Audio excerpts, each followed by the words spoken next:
نحمدہ ونصلی ونسلم علی رسولہ الکریم اما بعد بسم اللہ الرحمن الرحیم وما خلقت الجن والانس الا لیعبدون صدق اللہ العظیم الصلاۃ والسلام علیک یا رسول اللہ وعلی آلک واصحابک یا حبیب اللہ۔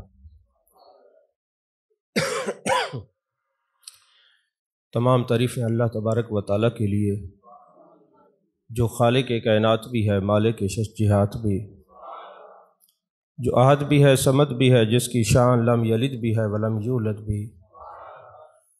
لا تعداد ہدیہ درود و سلام بارگاہ سید الانام، شفیع رحمت، والی امت، شاہ خوباں، جان جانا، شہنشاہ حسینہ، سید سربراں، سیاح لا مکاں، تتمہ دوراں، سرخیل زہرہ جمالاں، رازدان ما اوہا، شاہد ما طغا، صاحب علم نشرہ، معصوم آمنہ، احمد مجتبیٰ، حضرت محمد مصطفیٰ صلی اللہ علیہ وآلہ وصحبہ وبارک وسلم کی دربار ناز میں اپنی عقیدتوں، ارادتوں، محبتوں کا خراج پیش کرنے کے بعد،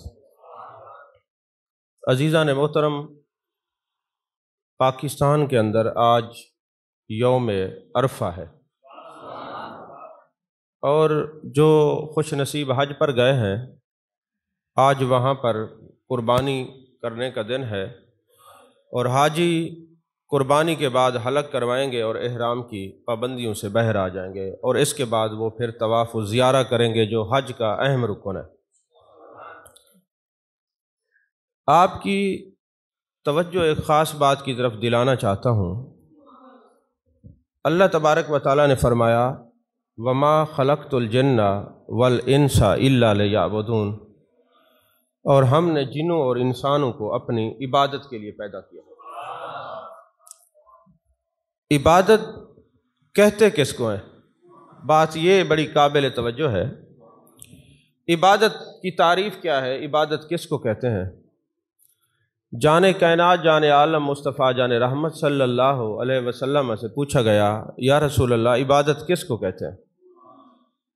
اور مولا کائنات حضرت علی کرم اللہ وجہ الکریم نے ارشاد فرمایا کہ جب عبادت کے بارے میں سوال کیا گیا کہ عبادت کس کو کہتے ہیں، تو محبوب نے فرمایا، اللہ فرماتا ہے وما خلقت الجن والانس الا لیعبدون لیعبدون اے لیعرفونی۔ اللہ فرماتا ہے مجھے پہچانو۔ اللہ کیا فرماتا ہے؟ مجھے پہچانو۔ اگر آپ یہ سمجھتے ہیں کہ عبادت صرف اتنا ہے کہ صبح کے فرض کتنے ہوتے ہیں؟ 2، ظہر کے ہوتے ہیں 4، عصر کے ہوتے ہیں 4، مغرب کے ہوتے ہیں 3، عشاء کے ہوتے ہیں 4، ٹوٹل یہ بنتی ہیں 17 رکعتیں، تو کیا اللہ نے آپ کو صرف 17 رکعتوں کے لیے پیدا کیا؟ فَمَا وَمَا خَلَقْتُ الْجِنَّ وَالْإِنسَ إِلَّا لِيَعْبُدُونَ، ہم نے جنوں اور انسانوں کو اپنی عبادت کے لیے پیدا کیا، اور عبادت کیا ہے؟ اے لیعرفونی، اللہ فرماتا ہے مجھے پہچانو۔ اور پہچان کس کی جاتی ہے؟ جس کو بندہ پہلے جانتا ہو۔ فرمایا الارواح جنود مجندۃ، بخاری شریف کی حدیث پاک ہے، اللہ نے یہ ساری روحوں کو ان کا گروہ کے گروہ تخلیق پیدا کیے، جن کو وہاں ملایا وہ دنیا میں ملیں گے، جن کا وہاں تعارف ہوا دنیا میں ان کا تعارف ہوگا، جو وہاں نہیں ملے، تعارف نہیں ہوا، وہ ادھر بھی نہیں ملیں گے، ان کا تعارف نہیں ہوگا۔ پتہ چلا یہاں سے جو ملاقاتیں ہیں یہ یہاں کی نہیں ہیں، وہ عالم ارواح کی ہیں۔ اور حضرت شاہ عبد الحق محدث دہلوی علیہ رحمہ فرماتے ہیں تمہیں مبارک ہو جو تم والضحیٰ کے چہرے کا ذکر کرتے ہو، واللیل کی زلفوں کا ذکر کرتے ہو، ما زغ البصر وما طغیٰ کے کاجل والے آنکھوں والے محبوب کا ذکر کرتے ہو، علم نشرہ کے سینے والے محبوب کا ذکر کرتے ہو۔ تمہیں جو محبوب کا ذکر اور پہچان نصیب ہوئی ہے یہ یہاں کی نہیں ہے، یہ وہاں کی ہے۔ تم وہاں بھی محبوب کو جانتے تھے، تمہیں وہاں بھی محبوب سے تعارف تھا، تمہیں وہاں بھی محبوب سے ملاقات تھی، تمہاری وہاں بھی محبوب سے جان پہچان تھی، یہ اس جان پہچان اور ملاقات اور معرفت کا سبب ہے جو تم یہاں بھی محبوب کا ذکر کر رہے ہو۔ سادہ جملے میں یہ کہنے دیجئے کہ جو تم وہاں یا رسول اللہ کہتے تھے تو یہاں یا رسول اللہ تمہاری زبان سے نکلتا ہے۔ یہ محبوب کا نام لینا یہاں کی بات نہیں ہے، بات عالم ارواح کی ہے۔ تو فرمایا لے یعرفونی، مجھے پہچانو۔ اچھا پھر اللہ ایک مقام پہ قرآن میں فرماتا ہے یا ایتھا النفس المطمئنہ ارجعی الی ربک، اے نفس مطمئنہ والی روح اپنے رب کی طرف لوٹ کے آ۔ اور لوٹ کے کہاں جایا جاتا ہے؟ جہاں بندہ ہوتا ہے۔ ہم لاہور جاتے ہیں، کراچی جاتے ہیں، اسلام آباد جاتے ہیں، ہم کہتے ہیں بھئی ہم نے ملتان لوٹ کے جانا ہے، کیونکہ ہم اے ملتان سے ہیں۔ تو اللہ یہی فرماتے تم جہاں سے گئے ہو ارجع الی ربک، اپنے رب کی طرف لوٹ کے آ جاؤ۔ یعنی یہ دنیا ایک ایگزامینیشن حال ہے، یہاں تو آپ امتحان دینے کے لیے آئے ہیں، تو فرمایا اب لوٹ کے تم اپنے رب کی طرف آ جاؤ۔ تو فرماتے اللہ پہچان کرو، یعنی یہ 17 رکعتوں کے لیے آپ کو پیدا نہیں کیا، پیدا کیا ہے اپنی پہچان کے لیے۔ باری تعالیٰ ہمیں تو پہچان نہیں ہو رہی، فرمایا پھر جو پہچانتے ہیں ان سے مل لو، تمہیں پہچان کروا دیں گے۔ اب یہ جو انسان کی تخلیق کا مقصد ہے یہ اللہ کی پہچان ہے، اس بات کو اپنے ذہنوں اور دلوں میں بٹھا لیجئے۔ اگلی بات کرتے ہیں۔ جبریل امی آتے یا رسول اللہ صلی اللہ علیہ وسلم اسلام کیا ہے؟ محبوب علیہ السلام نے فرمایا کلمہ، نماز، روزہ، زکوٰۃ، حج کا نام اسلام ہے۔ یا رسول اللہ ایمان کیا ہے؟ آپ نے فرمایا آمنت باللہ و ملائکتہ و کتبہ و رسلہ الی آخرہ۔ پھر پوچھا یا رسول اللہ احسان کیا ہے؟ فرمایا ان تعبد اللہ کانک تراہ فإن لم تکن تراہ فإنہ یراک۔ اللہ کی عبادت ایسے کرو گویا تم اس کو دیکھ رہے ہو، یا کم از کم درجہ یہ ہے کہ وہ تمہیں دیکھ رہا ہو۔ اب ادھر اللہ کی پہچان اور اس کی معرفت کا نام عبادت، اور پھر جب عبادت کرنا ہے پھر کسی اور کو نہیں، پھر اسی کو دیکھنا ہے۔ اگر یہ نہیں تو یہ خیال کرنا ہے وہ ہمیں دیکھ رہا ہے۔ اب یہ جو ہم سفر کرتے ہیں عبادت کے لیے، اسی کی پہچان کے لیے، عبادت اسی کی معرفت کا نام ہے، اسی کی پہچان کا نام ہے۔ عبادت میں کھڑے ہوتے ہیں تو اسی کو دیکھنے کا نام عبادت ہے، اس کے جلووں کے تکنے کا نام عبادت ہے، ان کے خیالات میں محو ہونے کا نام جو ہے عبادت ہے، وہ مراقبہ اور اس کے تخیل و تصورات کا نام عبادت ہے۔ اور پھر چلتے چلتے ایک عبادت آ جاتی ہے جس کو حج کہتے ہیں۔ کہا حج کرنا ہے تو پھر تمہیں ایک دن دیا جائے گا جس کا نام عرفہ ہے۔ عرفہ کا معنی ہے پہچاننا، اور عرفات کا میدان وہ میدان ہے جہاں پہچانا جاتا ہے۔ سوال یہ پیدا ہوتا ہے آپ کس کو پہچاننے کے لیے وہاں گئے ہیں؟ اور میرے آقا کریم صلی اللہ علیہ وسلم سے پوچھا گیا یا رسول اللہ صلی اللہ علیہ وسلم دین کا حسن کیا ہے؟ کس کا دین حسین ہے؟ فرمایا جو لا یعنی باتوں کو ترک کر دیتا ہے اس کے پاس دین حسین ہے۔ یا رسول اللہ صلی اللہ علیہ وسلم لا یعنی باتیں کیا ہوتی ہیں؟ فرمایا جیسے لینا دینا ہی نہیں، جیسے تعلق ہی نہیں۔ وہ ایک مثال سمجھانے کے لیے ہے کہ ایک بزرگ کہیں گئے نا تو ان کے چاہنے والوں نے ان کے لیے کچھ کھانا بنایا، تو کچھ لوگ ہوتے ہیں نا جس کو ہماری سریکی میں لاڑے کی پھوپھی کہتے ہیں کہ بے مقصد ہر ایک سے مسئلے پوچھتے رہنا، ہر ایک کے گاٹے فٹ رہنا، طبیعت ہوتی ہے لوگوں کی۔ اب تو ماشاءاللہ 99% لوگوں کی یہی طبیعت ہے۔ وہ ایسی طبیعت کا بندہ چلا گیا اور کہنے لگا بزرگوں یہ بتاؤ یہ کھانا جو کھا رہے ہیں یہ زردہ پلا بریانی یہ کیسا ہے؟ تو بزرگ کہنے لگے بابا ہمیں کیا؟ انہوں نے کہا یہ آپ کے چاہنے والوں نے آپ کے لیے بنایا ہے۔ تو انہوں نے کہا پھر تمہیں کیا؟ کوئی سمجھ نہ آئی آپ کو؟ پھر تمہیں کیا؟ تو بات یہ ہے کہ جس بات سے تمہیں کیا اس کو چھوڑ دو، یہ دین کا حسن ہے۔ جس کا لینا دینا نہیں، جس سے تعلق نہیں، یہ دین کا حسن ہے۔ اب ہم یہ چلتے چلتے مسلمان صبر کرتے کرتے اتنا پیسہ لگا کے کہا حج پہ چلے جاؤ، باری تعالیٰ حج پہ جائیں گے کیا کریں گے؟ فرمایا اپنی پسند کے کپڑے اتار دو، ہماری پسند کی 2 چادریں پہن لو، میدان عرفات میں چلے جاؤ۔ یوم عرفہ دے رہا ہوں، یہ جو عرفہ کا دن ہے، پہچان کا دن ہے، حج کا دن ہے، اس دن میری پوری توجہ ہوتی ہے مجھے کون پہچانتا ہے، اور جو اتنی دور سے مجھے پہچاننے کے لیے آئے ہیں۔ اور یہاں پہ اللہ نے بد مذہبوں کا بھی رد کر دیا جو یہ کہتے ہیں کہ اللہ کے علاوہ بندے کی اداؤں کو ترک کر دینا چاہیے. یہ پورا جو حج ہے نا اللہ کے محبوبوں کی ادائیں ہیں.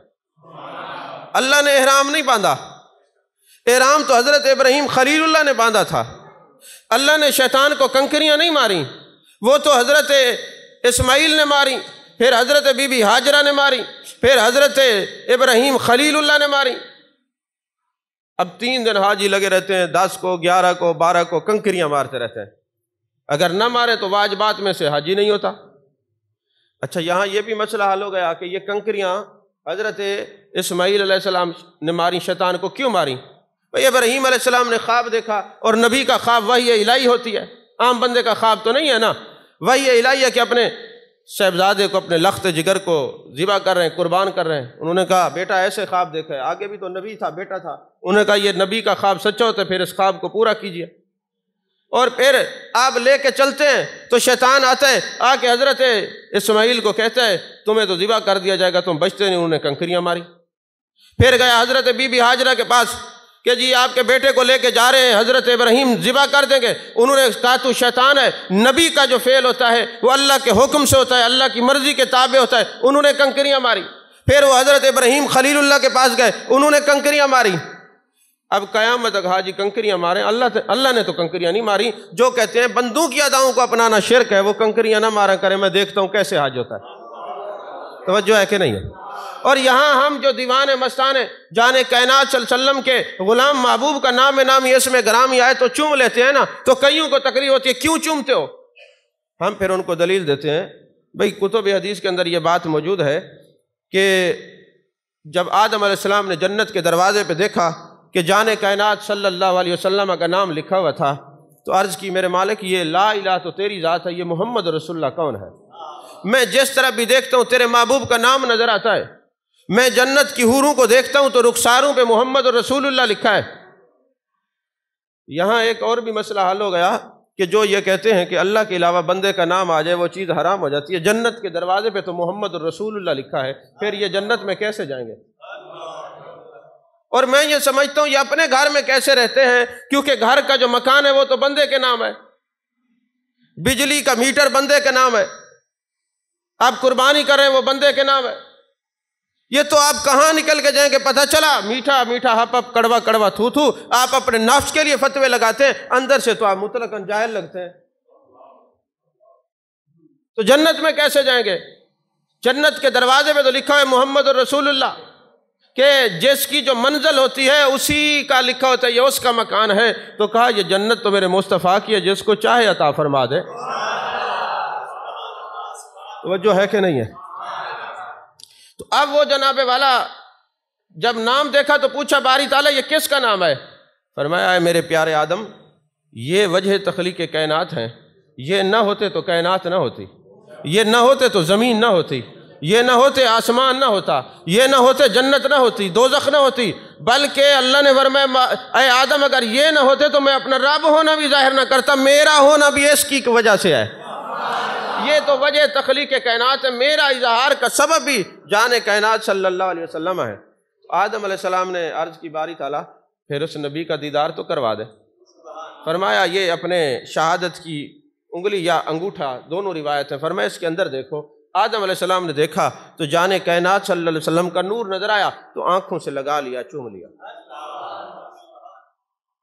یہی وجہ ہے کہ جب مردے کو ہندو جلاتے ہیں سارا جسم جل جاتا ہے، ناخن نہیں جلتا.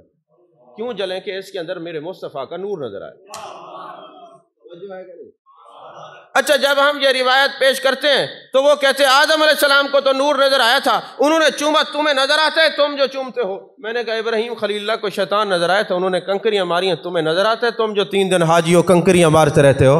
تو کہتے ہیں ابراہیم خلیل اللہ تو اللہ کے نبی تھے. میں نے کہا آدم علیہ السلام نبی بھی تھے اور سارے نبیوں کے باپ بھی تھے، سارے نبیوں کے باپ بھی ہیں. تو عزیزان محترم اب یہ اتنا لمبا سفر کرتے کرتے پہنچے ہیں حج پر، آ گیا مقام عرفہ، دن آ گیا دن عرفہ کا، اور مقام عرفات ہے. بھائی بندہ پوچھے حاجی ہو یہ اس کو تو عرفات کا میدان اس لیے کہتے ہیں کہ حضرت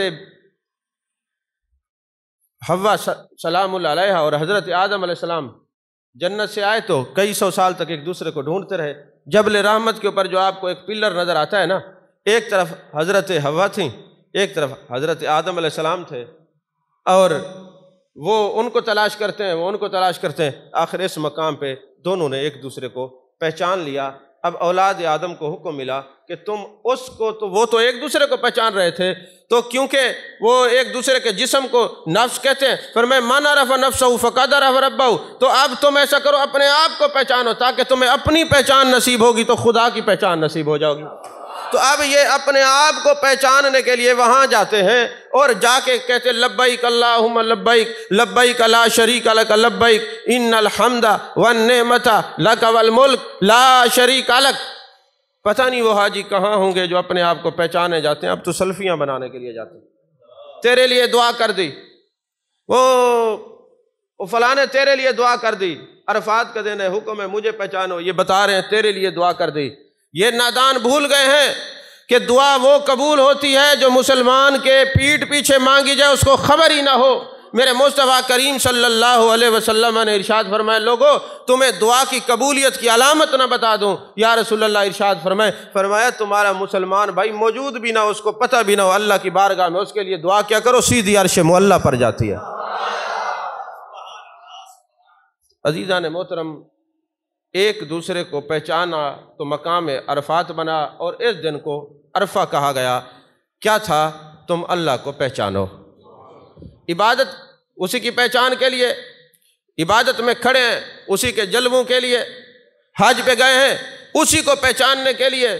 اب کوئی کہیں بھی نہیں گیا، بیٹھا گھر میں ہے مگر اس کو پہچان لیا، وہ آج بھی حج کر رہا ہے، کیونکہ حج اس کی پہچان کا نام ہے۔ اسی لیے تو امام رجب حنبلی رحمۃ اللہ علیہ بہت بڑے صوفی ہیں، ان کی کتاب ہے لطائف المعارف، تصوف کی ہے، اس کے اندر انہوں نے لکھا ہے کہ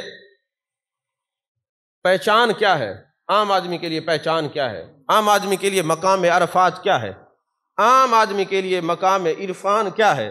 فرمایا جو حدود و قیود اللہ نے مقرر کی ہیں کہ ادھر جانا ہے ادھر جائے، جو حدود و قیود مقرر کیے وہاں نہیں جانا، وہاں سے رک جائے، وہ میدان عرفات میں ہے، وہ مقام عرفان پر فائز ہے۔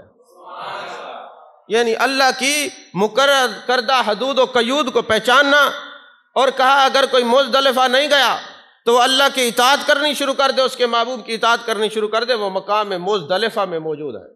اور فرمایا کوئی مینا میں نہیں گیا، مینا کہتے ہیں ایسا مقام جہاں قربانی کی جائے، تو وہ گھر بیٹھے اپنی خواہشات نفس کو قربان کر دے، اللہ اور اس کے رسول کی تابعداری شروع کر دے، وہ یہاں بیٹھے مقام مینا میں ہے۔ اور کہا چلو کوئی بات نہیں، تم کعبے تک نہ پہنچ سکے کوئی بات نہیں، اللہ فرماتے نحن اقرب الیہ من حبل الورید، میں تمہاری شارگ سے زیادہ قریب ہوں، تم کعبے تک نہیں پہنچ سکے نا، گھر تک نہیں پہنچ سکے، گھر والا تو ہے نا، وہاں تک پہنچ جاؤ۔ توجہ ہے کہ نہیں ہے؟ وہاں تک تو پہنچ جاؤ۔ تو اقبال نے کہا راز ہستی راز ہے جب تک کہ محرم نہ ہو، راز جب کھل گیا تو محرم کے سوا کچھ بھی نہیں۔ یہ تو صوفی جانتے ہیں میں نے کیا کہا۔ تو اس کی پہچان کا نام جو ہے وہ عبادت ہے، اور جب پہچان آ جاتی ہے، جیسے آج کا دن عرفہ کا دن ہے، میرے محبوب علیہ السلام نے فرمایا میرے غلامو آج کے دن لا الہ الا اللہ وحدہ لا شریک لہ لہ الملک و لہ الحمد وہو علی کل شیء قدیر پڑھا کرو۔ یا رسول اللہ کیوں؟ فرمایا اللہ کو بڑا پسند ہے، صرف میں نہیں پڑھ رہا، مجھ سے پہلے جتنے انبیاء ہیں وہ بھی یہی پڑھتے رہے ہیں، آج کے دن پڑھا کرو۔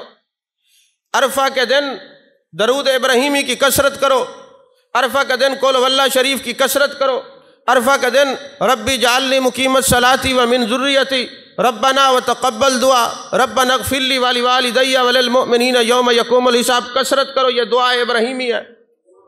اور فرمایا آج کے دن کثرت استغفار کرو، اور یہ اللہ کے ساتھ تہیہ کر لو کہ میرے مالک ہم نے تجھے پہچاننا ہے۔ اور جب پہچان آ جاتی ہے نا تو پھر خیالات بدل جاتے ہیں، پہچان والوں کا جہان اور ہوتا ہے۔ میں ایک دو مثالیں عرض کرتا ہوں۔ 317 ہجری میں ایک زمانہ ایسا آیا تھا کہ ایک بادشاہ تھا جس کا نام ابو طاہر کرامتئی، یہ ظالم بادشاہ تھا، رافضی تھا، اس نے حاجیوں پر پابندی لگا دی۔ 317 ہجری کے بعد حج اگر فوت ہوا ہے تو کرونا میں ہوا ہے، یا پھر اس سال جو پرائیویٹ لوگ ہیں ان کو روکا گیا، ورنہ آج تک کوئی ظالم ایسا نہیں حکمران آیا جس نے حج روکا ہو۔ کیونکہ ایک بات یاد رکھیے، جن لوگوں نے لوگوں کو حج سے روکا ہے وہ رسوا ہوں گے، وہ ذلیل ہوں گے۔ ممبر رسول پہ بیٹھ کے آپ کو کہہ رہا ہوں، آپ لکھ لیجیے آج میری بات، کیونکہ میرے مصطفیٰ کریم صلی اللہ علیہ وسلم نے ارشاد فرمایا جو نہیں جا سکے وہ بھی نقصان میں نہیں ہے، کیونکہ یہ قانون ہے شریعت کے اندر، اگر کوئی بندہ پیسے جمع کرا دے، تیاری کر لے، اور اگر کوئی ظالم حکومت روک لے یا کسی سبب سے وہ رک جائے، کوئی عذر لاحق ہو جائے، تو اس کو بغیر حج کیے حج مبرور کا ثواب ملتا ہے۔ جو نہیں جا سکے وہ ثواب تو مل گیا، کیونکہ مومن کی جو نیت ہے وہ عمل سے افضل ہے، بہتر ہے، یہ حدیث پاک ہے۔ لیکن جنہوں نے روکا ہے، میرے مصطفیٰ کریم صلی اللہ علیہ وسلم ارشاد فرماتے اگر کوئی صاحب استطاعت ہو، استطاعت کے باوجود حج نہ کرے، یا وہ یہودی ہو کے مرے گا یا نصرانی ہو کے مرے گا، ہمیں اس کی کوئی پرواہ نہیں۔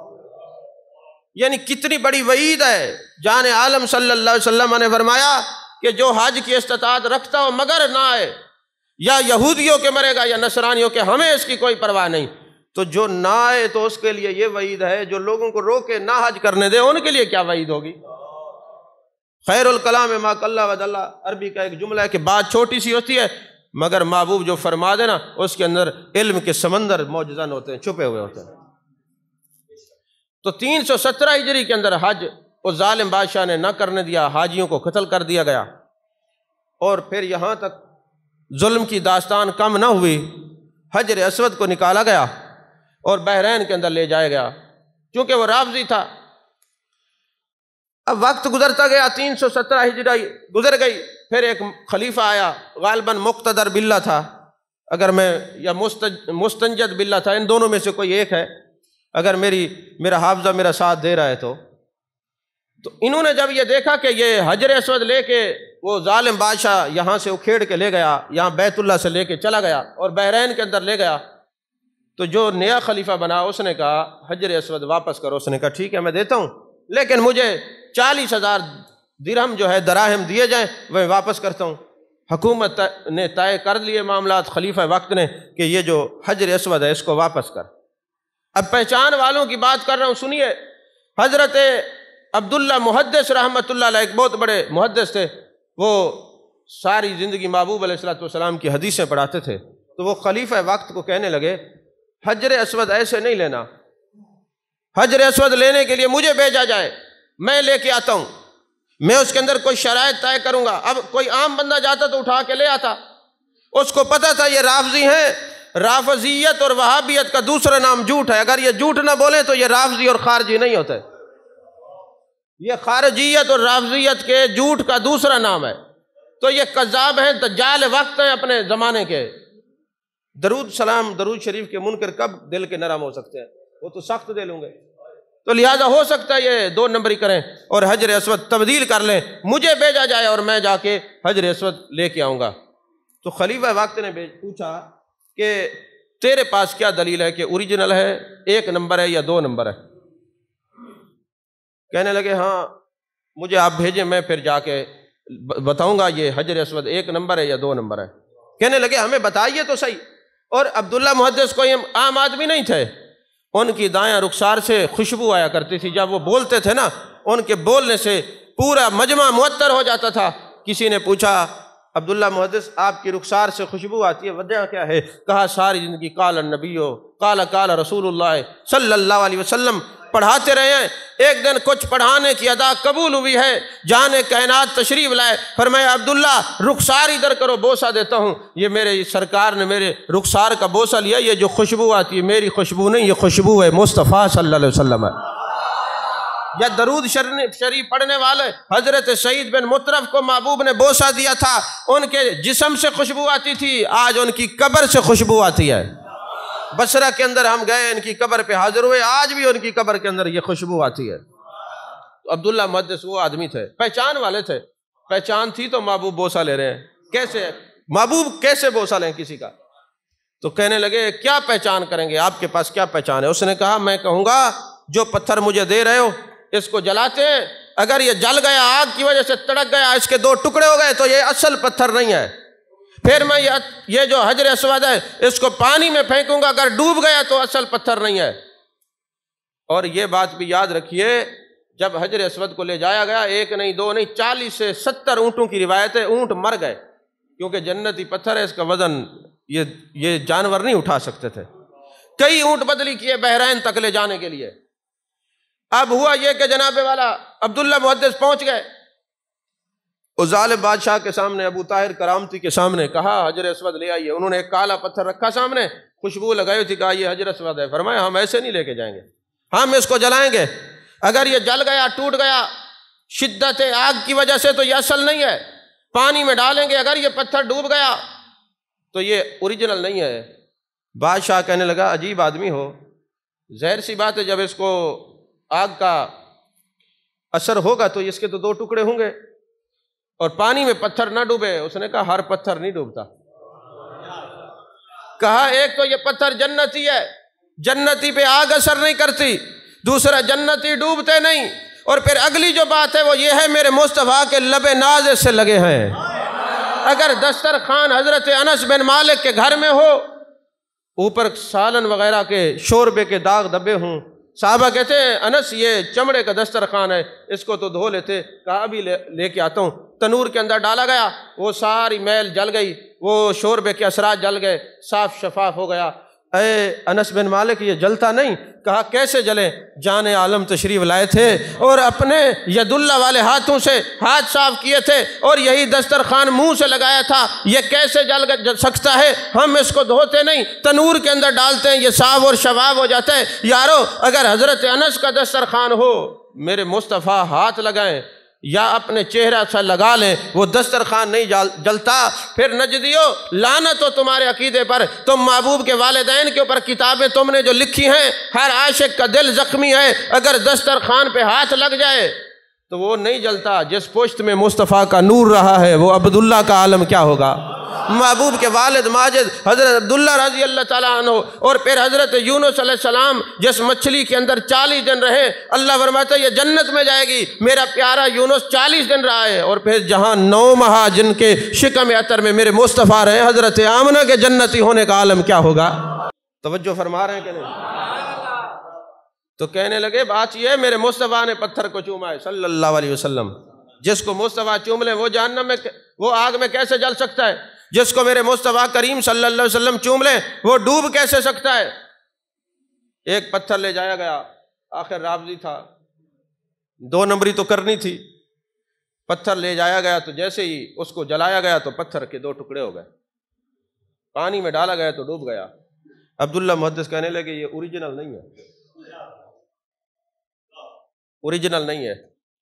میں اپنے ذوق میں ایک بات کیا کرتا ہوں، ہمارے علاقے کے مولوی صاحب تھے، چند دن ہو گئے فوت ہوئے، ابھی کچھ عرصہ ہوا، تو ہمارے اس کے ساتھ اکثر بحث مباحثہ ہوتا رہتا۔ اتفاق سے 2010 میں وہ بھی حج پہ گئے ہوئے تھے، اہلیہ سمیت، اور ہم بھی تھے، تو وہ طواف کرنے لگے نا، تو جیسے اس نے حجر اسود کو ہاتھ رکھا، بسم اللہ اللہ اکبر وللہ الحمد، چومنے لگا، میں نے ہاتھ پکڑ کے، میں کہ مولوی صاحب آپ ہمیں کہتے ہیں سرکار کا نام ہے تو نہ چوما کریں، تو یہاں فقہی پہیلیاں پڑھائی جاتی ہیں، کہا جاتا ہے یہ 4 بیویاں ہیں، یہ انگوٹھا اس کا خامند ہے، تو ہم انگوٹھے کو چومتے تو آپ ناراض ہوتے ہیں، اور یہاں آپ بسم اللہ اللہ اکبر کہہ کے، وہاں ایک انگوٹھے پہ مسئلہ، اور یہاں آپ 4 انگلیوں کو چوم رہے ہیں، تو مولانا یہ کیوں چوم رہے ہیں یہ بتائیں تو صحیح۔ اب وہ بڑا پریشان ہوا، اس نے کہا لے بھائی مقام حرم ہے اور مطاف کے اندر مجھے پکڑ لیا، اور بیگم ساتھ ہے، اتنے مولوی کسی سے نہیں ڈرتے جتنا بیگم سے ڈرتے ہیں۔ اب ہوا مسئلہ جناب والا کہ بڑا پریشان ہوا، میں نے کہا مولانا آج تو آپ پھنسے، آپ مجھے یہ بتائیں آپ وہاں ایک انگوٹھا نہیں چومنے دیتے اور یہاں 4 انگلیاں کیوں چومتے ہیں یہ بتائیں تو صحیح۔ اس نے کہا آپ کو نہیں پتا، حجر اسود کا استلام کرتے ہیں۔ میں نے کہا مجھے نظر آ رہے، میں اندھا تو نہیں ہوں، دیکھ رہا ہوں ہم بھی کرتے ہیں استلام، لیکن مسئلہ یہ ہے کہ کرتے کیوں ہے؟ استلام کا معنی ہے سلام کرنا۔ میں نے کہا مولانا حجر اسود کا سلام ہم کریں تو ہمیں کیا فائدہ ہوگا؟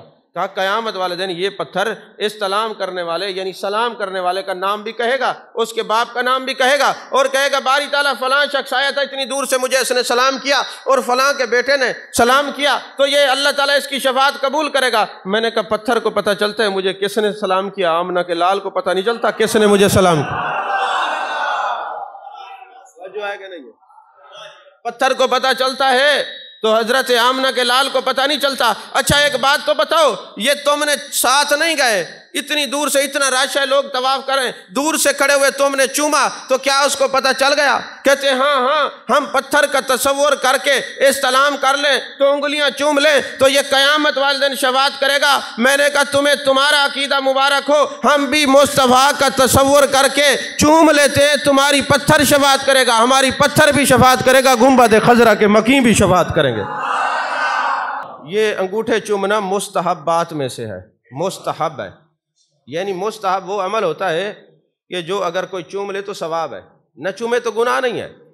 یہ نہیں ہے کہ آپ نہ چومے تو ڈنڈے مارنا شروع کر دیں۔ ہاں فقہاء نے اتنا لکھا ہے، سارے چوم رہے اور ایک اکڑ کے بیٹھا ہوں، میں کیوں چوموں؟ ہو سکتے خدا اسی وجہ سے نے پکڑ لے کہ بدبخت تو میرے مصطفیٰ کی تعظیم نہیں کرتا۔ توجہ ہے کہ نہیں ہے؟ تو تعظیم نہیں کرتا اسی وجہ سے نہ پکڑ لے، لہٰذا یہ مستحب عمل ہے۔ تو میں نے کہا پتھر کو آپ سلام کریں، وہ جان لے گا، شفاعت کرے گا۔ ہم گنبد خضرا کے مکیں کے نام نامی اس میں گرامی کا تصور کر کے چومتے ہیں، محبوب ہماری شفاعت فرمائیں گے۔ پھر چونکہ علاقہ ایک تھا تو پھر کسی کول خانے پہ وہ صاحب بیٹھے ہوتے ہیں اور ہماری تقریر ہوتی، تو جب سرکار کا نام آتا میں بھی ترچھی نظروں سے اس کو دیکھتا اور وہ بھی ترچھی نظروں سے مجھے دیکھ کے چومتا۔ توجہ ہے کہ نہیں ہے؟ تو جب بات سمجھ میں آ جائے تو پھر نظریں ہی کام کرتی ہے نا، وہ چاہے سیدھی ہوں یا ترچھی ہوں، ہے جی۔ تو عزیزان محترم، اب ابو طاہر کرامتی نے کہا پتھر جو ہے ٹوٹ گیا، اس کے دو ٹکڑے ہو گئے، آگ کا اثر ہو گیا، پانی میں ڈالا گیا، ڈوب گیا۔ اس نے کہا نہیں، یہ پتھر بھی نہیں، اور لے آؤ۔ اور آیا، وہ بھی گیا، تیسرا آیا، وہ بھی گیا، 7 پتھر ہے، ٹوٹتے گئے، ڈوبتے گئے۔ اس نے کہا میں یہ نہیں مان سکتا، میرے مصطفیٰ کے ہاتھ لگے ہوں، ہونٹ لگے ہوں، پتھر پہ آگ اثر کرے، کیونکہ ہمارا دین روایات پر قائم ہے، یہ روایات سچی ہیں، لہٰذا یہ نہیں ہو سکتا کہ وہ ڈوبے۔ آخر کار بادلے نہ خواستہ اس کو اوریجنل پتھر وہ لے کے آیا، اور جب اس کو جلایا آگ ختم ہو گئی۔ پانی میں جب ڈالا تو حجر اسود تیرنے لگ گیا۔ کہا جنتی ڈوبتے نہیں، تیرتے رہتے، جن پر میرے مصطفیٰ کے ہونٹ لگ جائیں، جو چیز جان عالم سے نسبت کر جائے تو وہ پھر ڈوبتی نہیں، وہ پھر تیرتی رہتی ہے۔ وہ کیا ڈوبیں جو محمد کے ترائے ہوئے ہیں، جو میرے مصطفیٰ کریم صلی اللہ علیہ وسلم کے ترائے ہوئے، وہ ڈوبتے نہیں، ان کو ڈبونے والے ڈوبتے نظر آئے ہیں، مگر مصطفیٰ کریم صلی اللہ علیہ وسلم جن کو تیراتے ہیں وہ تیرتے ہی رہتے ہیں، ڈوبتے نہیں ہیں۔ توجہ ہے کہ نہیں ہے؟ تو یہ عرفہ کا معنی ہے پہچان کرنا۔ کہتے ہیں نا قرآن میں نحن اقرب الیہ من حبل الورید، اللہ شارک سے زیادہ قریب ہے۔ میں نے کہا وہ تو قریب ہے، دیکھنا یہ ہوگا کہ اس کے کون کون قریب ہے۔ النبی اولیٰ بالمؤمنین من انفسہم، میرا نبی مومن کی جان سے زیادہ قریب ہے، میرا محبوب تو قریب ہے، دیکھنا یہ ہوگا کہ کون کون ان کے قریب کون، جو ان کے قریب بنے ہوئے وہ ولی بنے، اور جو یہ جانتے ہوئے کہ قریب ہے اور قریب والوں کا لحاظ نہ کیا، جنہوں نے قرب کا لحاظ کیا وہ جنت میں گئے، اور جنہوں نے لحاظ نہ کیا وہ جہنم میں گئے۔ بات صرف اتنی ہے، بات صرف اتنی ہے۔ تو جو میدان عرفات میں ہوتا ہے، مسلم شریف کی حدیث پاک کہ پھر اللہ تبارک و تعالیٰ عرش سے سلام بھی بھیجتا ہے اور بخشش کا پیغام بھی بھیجتا ہے، اور پھر عرفات میں جس حاجی کو اللہ سلام بھیجے، محبوب فرماتے کبھی غریب نہیں ہوگا، کبھی محتاج نہیں ہوگا، اور اپنے گھر والوں کی قیامت والے دن 400 لوگوں کی شفاعت کرے گا۔ کیوں؟ آیا تھا اس کی پہچان کے لیے، پہچان اس نے کی، اور جس کے لیے آیا تھا عرش والے رب نے فرمایا یہ میرے لیے آیا ہے، خالی جائے، ہم سلام بھی بھیجتے ہیں اور بخشش کا پیغام بھی بھیجتے ہیں۔ بس یہی حج ہے، یہی حج ہے۔ جس نے اس کو پہچان لیا، اس کو دیکھ لیا، کوئی یہاں بیٹھے بیٹھے پہچان لیتا ہے، یہ تو اس کی کرم کی بات ہے نا، کہ جاگنے والے کو محروم تماشا رکھا، سونے والے سے کہا ساری خدائی تیری۔ وہ تو کریم ہے نا، کسی سونے والے کو کچھ دے دے اور کسی جاگنے والے کو محروم رکھے۔ بہرحال اللہ ہم سب کو پہچان نصیب فرمائے، آمین۔ وآخر دعوانا الحمدللہ رب العالمین۔